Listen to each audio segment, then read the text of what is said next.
শ্রীলঙ্কার উপকূলীয় শহর নেগম্বোরে একটি কারাগারে ভয়াবহ সংঘর্ষে এখন পর্যন্ত অন্তত ২৫ জন নিহতের খবর পাওয়া গেছে। এছাড়া এ ঘটনায় আহত হয়েছেন আরও প্রায় ১০০ জন। টানা ২ দিনের এই উত্তপ্ত পরিস্থিতি নিয়ন্ত্রণে আনতে পুলিশের গুলিবর্ষণে ২০ জন কারাবন্দী সহ ৫ জন কারারক্ষীও প্রাণ হারান।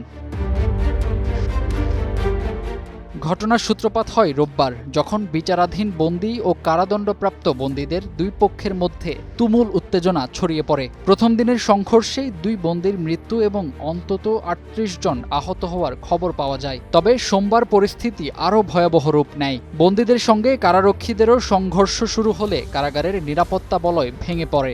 এক পর্যায়ে পরিস্থিতি সামাল দিতে পুলিশ ও কারারক্ষীরা গুলি চালাতে বাধ্য হয়।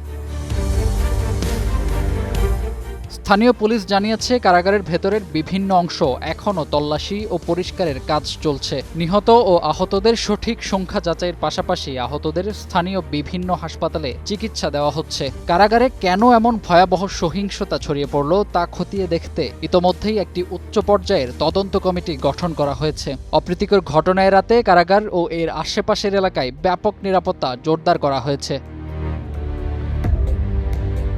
এদিকে সেনাবাহিনী জানিয়েছে, যে কোনো পরিস্থিতি মোকাবেলায় তারা সবসময় প্রস্তুত রয়েছে। কারা কর্তৃপক্ষ জানিয়েছে, পরিস্থিতি ধীরে ধীরে নিয়ন্ত্রণে আসছে।